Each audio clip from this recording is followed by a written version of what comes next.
জল শেষ হয়ে গেল নাকি? এই জানো তো, গ্রামের সব জলাশয়ের জলস্তর না নেমে গেছে, পুকুরও শুকিয়ে গেছে, কুয়োতে জল অনেক নিচে চলে গেছে। কি যে হবে কে জানে। এই বছর তো বৃষ্টি হয়েছে কম, তার উপর মানুষজন জল ব্যবহারের চেয়ে নষ্ট করে বেশি। দেখি মহারাজকে বলতে হবে।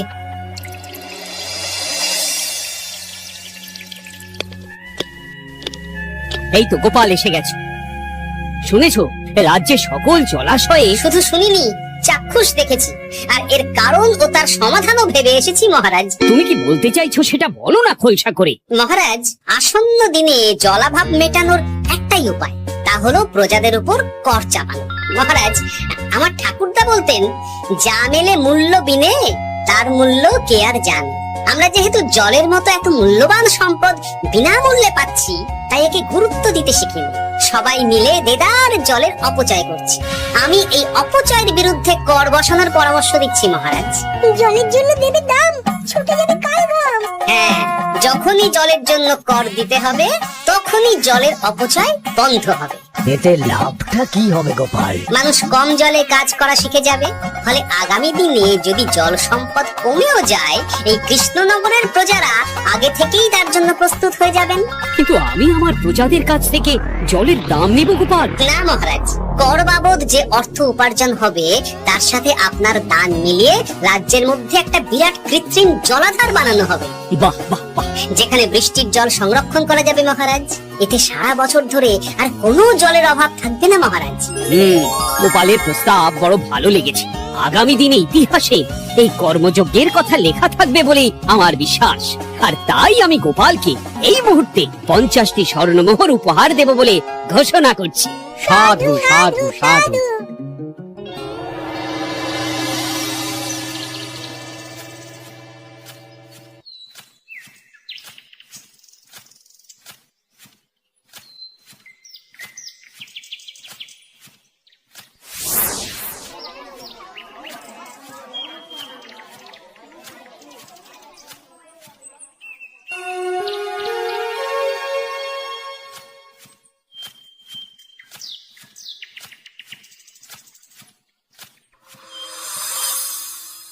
মানে আমার এই এতটুকু স্বাদ তুমি পূর্ণ করবে না? আমি কি নিজের জন্য চেয়েছি নাকি? সবই তো পাবে তোমার মেয়ে আর জামাই। হ্যাঁ, সে বুঝেছি গিন্নি, তাই বলে এতগুলো মুদ্রা আমি খরচ করতে পারবো না। পারবে না? আমি তাঁতির বাড়ি থেকে মেয়ে জামাইয়ের জন্য কয়েকটা শাড়ি আর ভালো পাঞ্জাবি কিনে একটু পাঠাবো। কিন্তু এখন আমার কাছে অত মুদ্রা নেই গিন্নি, পরে পেলে আমি ঠিক তোমার স্বাদ পূরণ করব। আবার বাজে কথা বলার জায়গা পাও না তুমি। এতক্ষণ কোথায় ছিলে গো? আমি বেলায় নদীর পাড়ে গিয়েছিলাম, তখন কমলা আমাকে বলল তোমায় নাকি দেখেছে। কি দেখেছি?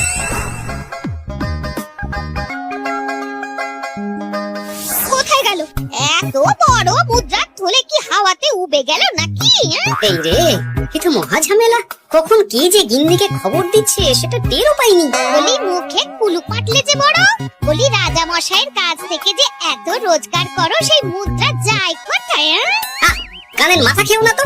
আমি কি তোমার কোনো কিছুর অভাব রেখেছি? বলো একবার। খাওয়া পড়া কোনো কিছুর তো কোনো খামতি নেই তোমার। মানছি রাখোনি, কিন্তু তাই বলে আমিও তোমার স্ত্রী, তোমার গিন্নি গো, গিন্নি, তাই না? আমার তো জানার অধিকার আছে নাকি যে তোমার উপার্জনের অর্থ করি সব কোথায় যাচ্ছে? জানবে জানবে, সব জানবে। এখন কিছু খেতে দাও দেখি, পেটে ছুঁচোয় ডং বৈঠক মারছে। না, এরপর থেকে আর মহারাজের কাছে উপহার পেলে ওইভাবে খোলা হাটের মধ্যে দিয়ে আসা যাওয়া করা যাবে না।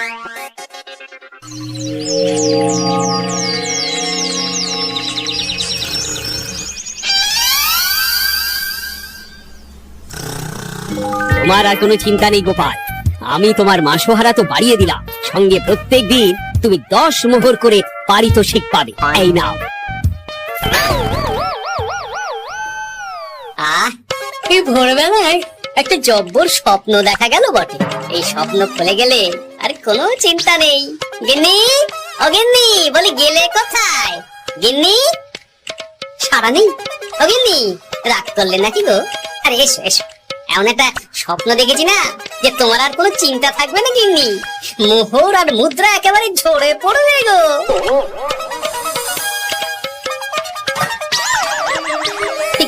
কি এইসব ফলাহার সাজিয়ে রেখে গেল কোথায় গিন্নি? নিজের বাপের বাড়িতে তো যাবে না, কেউ নেই সেখানে। মেয়ের বাড়ি গেল নাকি? না, মেয়ের বাড়িতে তো গিন্নি যায় না। তাহলে না না, খালি পেটে এত ভাবতে পারছি না। আগে মুখ হাত ধুয়ে এসে কিছু খেয়ে নি, তারপর দেখি গিন্নি কোথায় গেল। না, গিন্নিকে তো কোথাও দেখলাম না। গেল কোথায়? যাকে আগে রাজবাড়িতে তো যাই, ফেরার সময় না হয় আবার খোঁজ নেব, ততক্ষণে ফিরেও আসতে পারে।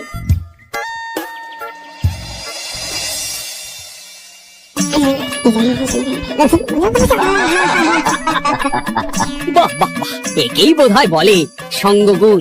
অনেকদিন এত হাসি নিয়ে। যা বলেছেন মহারাজ। হাসি চোটে পেটে ধরছে খিল, কর্তার গিন্নিতে দেখছি রয়েছে অনেক প্রেম। কি গিন্নি, তুমি এখানে কি করছো?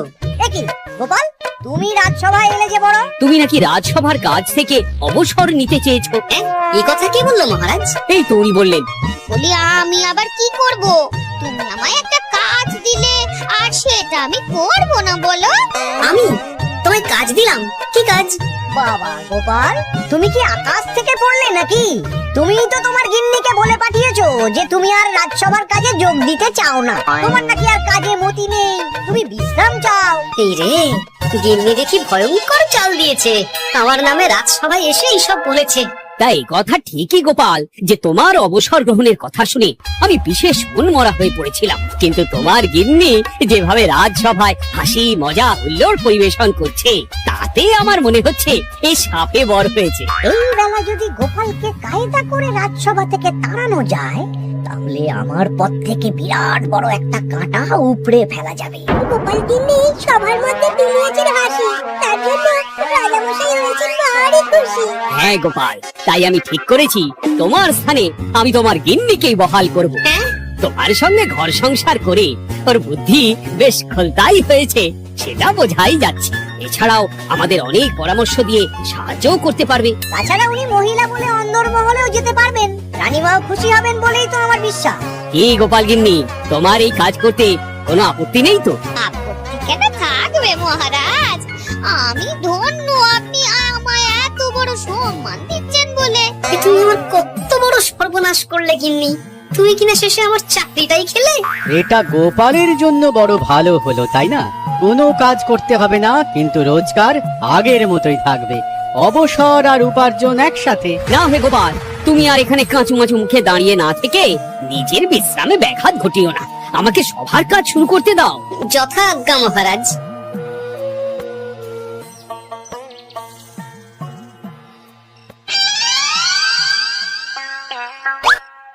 মানে মহারাজ সমস্যার সমাধান করতে দিয়েছেন তোমাকে, আর তার উত্তর দেব আমি? কেন? তুমি আমার চাকরি খাবে আর তোমার সেই চাকরি রাখার দায় নেব আমি? হ্যাঁ হ্যাঁ নেবে। মানে কাল রাজসভায় মহারাজের সমস্যার সমাধান করব, সেই মতো কথা দিয়ে এসেছি। হ্যাঁ, আগাম 10টা মুদ্রাও বাগিয়ে এনেছি। তার থেকে তোমায় একটা মুদ্রা দিলাম। এখন মানে আমাকে উত্তর বলে দেবে, না হলে আমি। কেন দেব? আমি পাবো একটা মুদ্রা, আর তুমি আমার কাছে উত্তর জেনে নিয়ে সেটাই বলে পাবে 9 মুদ্রা। কিছুতেই না। বলবে না? না। তাহলে ভালো করে শুনে রাখো, আজ থেকে ঘরের উনুনে হাঁড়ি চড়বে না। চাকরি তো খুইয়েইছো, এবার না খেয়ে প্রাণটা খোয়ানোর জন্য তৈরি হয়ে যাও। হ্যাঁ, ওরে বাবা, এমন কথা কেন বলছো গিন্নি? তুমি তো জানো যে খিদে একদম সহ্য করতে পারি না। এখন যদি তুমি এইসব বলো, তাহলে আমার রক্ষে নেই গো। বেশ, তাহলে আমি যা জানতে চাইছি শ্বশুর শ্বশুর করে বলে ফেলো দেখি। এ আমি কি শাঁখের করাতে পড়লাম রে বাবা। ঠাকুর, এত দুর্ভোগ লেখা ছিল। ঘরে বাইরে সব জায়গায় এত হেনস্থা যে সহ্য করা যায় না ঠাকুর। একেই তো বলে গো গিন্নি, মেঘনা চাইতেই জল। এতদিন কতভাবে চেষ্টা করেছি গোপালকে রাজসভা থেকে তাড়াবার, আর গোপাল নিজেই কিনা রাজসভা থেকে পালিয়ে গেল। সব বলছো, তবে শরীর ঠিক আছে তো? শরীর মন সব ঠিক আছে, তবে গোপালের বদলে কাকে বহাল করা হয়েছে শুনলে তোমার মাথা ঘুরে যাবে। কাকে? গোপাল গিন্নিকে। আমার কিন্তু বিষয়টা খুব একটা সরল ঠেকছে না গো। গোপাল ভাইয়ের বুদ্ধি তো আর যে সে বুদ্ধি নয়, উনি যাই করেন তো ভেবে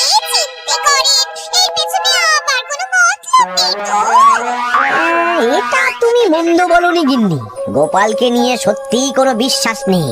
ও কখন কি ঘোট পাকাচ্ছে বলা যায় না। আমাকেও সাবধানে থাকতে হবে, দেখতে হবে যে গোপাল আসলে কি চাল চালতে চাইছে।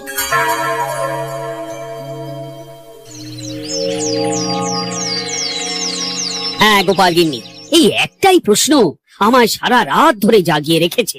মানুষ মরে ভূত হয়, ভূত কি মরে? তাহলে ভূত মরলে কি হয়?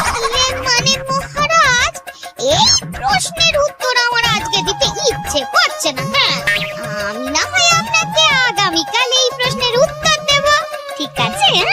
গাছ থেকে পড়ে গেলে জাপটে ধরে ডালকে, আজকের প্রশ্নের উত্তর উনি দেবেন কালকে। না হে গোপাল গিন্নি, তা হয় না। এই প্রশ্ন আমাকে সারা রাত বিচলিত করেছে। আবার যদি আজকেও এই প্রশ্নের উত্তর না পাই, তাহলে তো আবার একটা নিদ্রাহীন রাত আমাকে কাটাতে হবে। মানে আমি বলছিলাম কি মহারাজ, গোপাল গিন্নি তো সদ্য এই কাজে বহাল হয়েছে, তাই তাকে তো একটু সময় দেওয়া দরকার নাকি? কিন্তু প্রশ্নের উত্তর না পেলে যদি মহারাজের শরীর খারাপ হয়, তার দায় কে নেবে মন্ত্রী মশাই? এখন আমি কি করব? এ তো মহা বিপদে পড়লাম দেখছি। আচ্ছা মহারাজ, ঠিক আছে ঠিক আছে, আমি এই প্রশ্নের উত্তর দেব, কিন্তু আমার না একটু সমস্যা আছে। খোলা হাওয়াতে গিয়ে না দাঁড়ালে আমার ঠিক মাথা খোলে না, তাই বলছিলাম। তাই না হয় যাও, হাওয়া খেয়ে এসে মাথাটা খোলতাই করে নাও, কিন্তু এই প্রশ্নের উত্তর আমাকে আজকেই দিতে হবে। হ্যাঁ, এই যে কি সমস্যা, সারাদিন ঘরে বসে থেকে থেকে তো আমার সারা গায়ে বাদ ধরে গেল। সেই সকাল বেলা আমাকে ফলাহার করিয়ে দিয়ে গিন্নি তো চলে গেছে রাজবাড়িতে চাকরি করতে। এদিকে আমার যে পেটে কিচ্ছুটি নেই, তার কি হবে? মহারাজ দোকানে গিয়ে যে ভালো মন্দ খাবো তারও উপায় নেই, তাহলেই তো কারি কারি খরচা। না, একবার দেখি তো উনুন ধরিয়ে অন্তত ভাতটা চাপাতে পারি কিনা, তাহলে গিন্নির ওই হাঁড়ি না চড়ার হুমকির হাত থেকে অন্তত বাঁচা যাবে।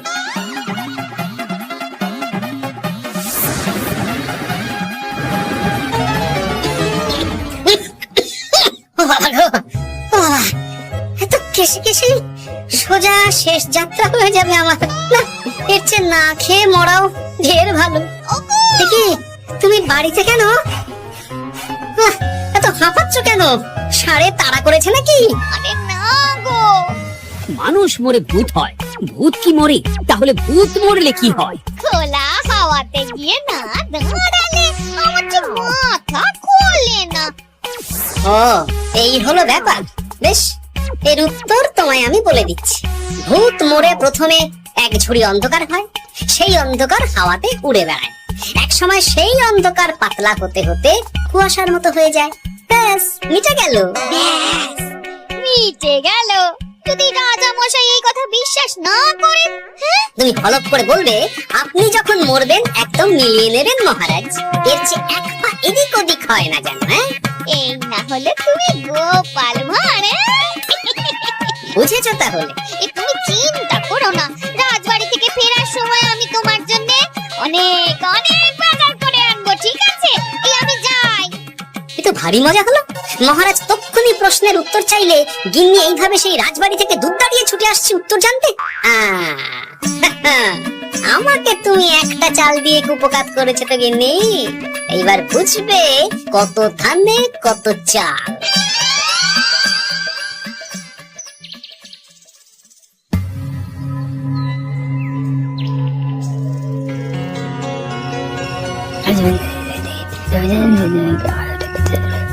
বুঝেছিস তো তোর কাজটা? খুব বুঝেছি গোপাল দাদা। নেই, এবার লেগে পড় দেখি।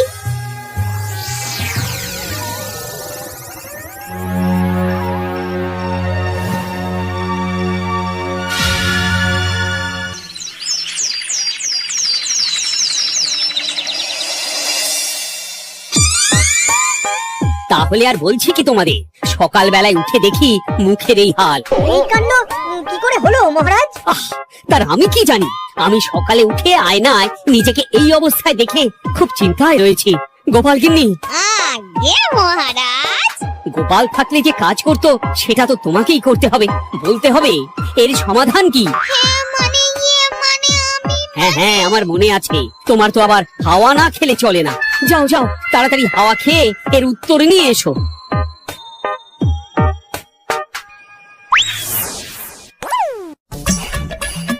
এই জন্য তুমি এত দূর ছুটে এলে গিন্নি? মহারাজকে বলবে যে তিনি যেন আজ রাতে চাদরটা মুখে ভালো করে মুড়িয়ে ঘুমান, তাহলেই মিটে যাবে, এই রং চলে যাবে, আর নতুন করে কিছু হবেও না। ও মা, বলি এত সোজা সমাধান? তা নয় তো কি?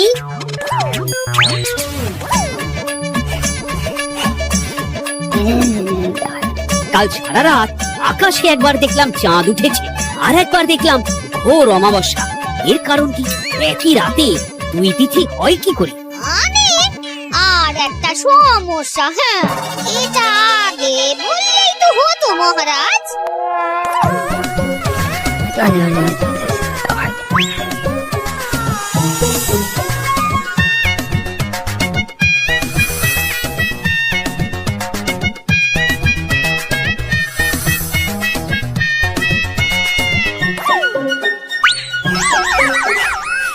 কি তুমি হাওয়া খেতে গিয়ে এইভাবে খাবি খাচ্ছ কেন গোপাল গিন্নি?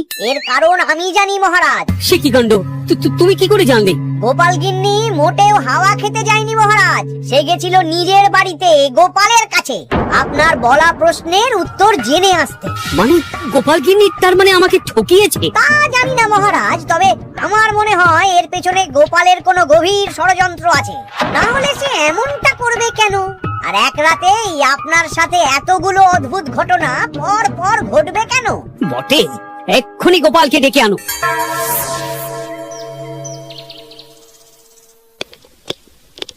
না মহারাজ, আমি সত্যি অবসর চেয়েছিলাম, আর তাই আমার গিন্নি আপনার কাছে এসে বলেছিল।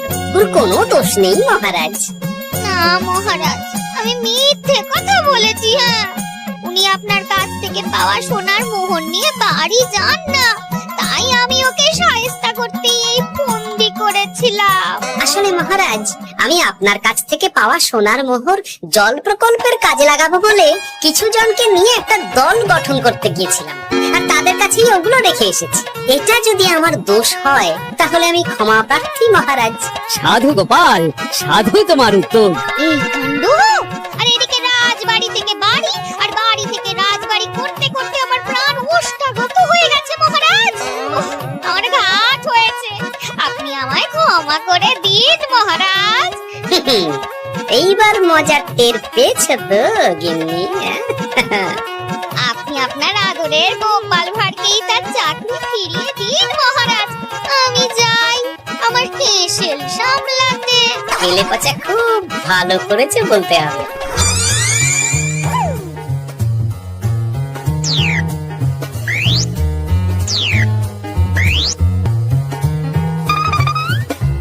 তবে মহারাজ, অমাবস্যা পূর্ণিমা সব আমার বুদ্ধিতেই কেলে পচা করেছিল। আপনার ওই মুখের রং, ওটি একটি বিশেষ রং, যার আয়ু একদিন, তাই ওটা এমনিই মিলিয়ে গেছে। হ্যাঁ, সেই বরং ভালো। তুমি তোমার গিন্নিকে নিস্তার দাও গোপাল, তাছাড়া আমিও আমার গোপালকে ছেড়ে আর থাকতে পারছি না। যথা আজ্ঞা মহারাজ। আমারও যে আর এই অবসর ভালো লাগছে না মহারাজ। গোপাল